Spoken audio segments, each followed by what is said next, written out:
So I came across a really great post on LinkedIn from Richard Harpin, and he's the founder of HomeServe. Now, for those of you who don't know who HomeServe are, they were a small business that was focused on repairs in the UK. We're talking about plumbing, heating, and electrics, but they did so well that they actually grew the business to a multi-billion pound international company. And Richard, as the founder, he eventually sold it for over £4 billion. Now, I think that's fantastic for someone who's built a business ground up. So well done, Richard. Well done there. But what he's done in this post, he shared 10 leadership lessons. And honestly, I think these lessons are spot on. They're so simple and they just cut to the truth of what leadership looks like. So what I intend to do is just to to go through these leadership lessons by Richard Harpin. Number one, your mood sets the company's temperature. So if you're stressed, your team's going to feel it. And if you're focused, they'll follow. Number two, make decisions with incomplete information. So feel comfortable moving at 80% certainty and then adjust as you go forward. And this one really resonated. I remember a situation where we were hiring someone who was a delivery manager, and we'd done everything right. We defined the role, the attributes, the criteria, created a detailed job description, which was internally approved. It was published, CVs are coming in, they were shortlisted, and there was a multi-layered interview process. Now, the interview team agreed on a person, and even the executive who was hiring agreed they had someone they really liked. But the executive just hesitated, didn't make a decision. He had more than 80% certainty, but didn't pull the trigger.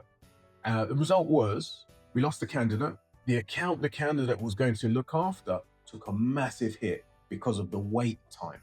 So that lesson really stuck for me. Lesson three, hire your replacement before you need to. I don't think you want to be a bottleneck, but very often we do become bottlenecks in our business.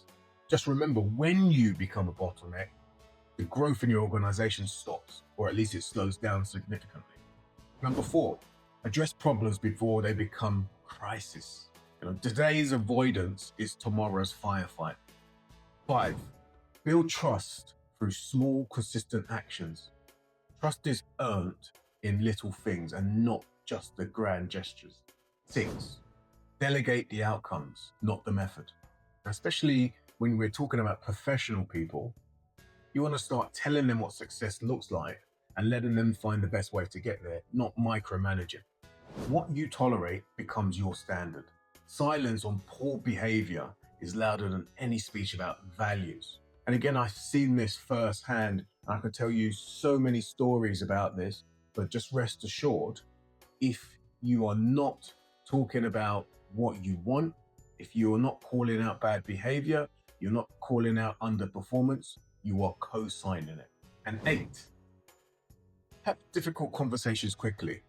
Delaying feedback only multiplies the damage. No, I completely agree. I really do try to give feedback within 24 hours, 48 hours maximum. 9, show vulnerability when you're wrong. Admitting mistakes creates psychological safety.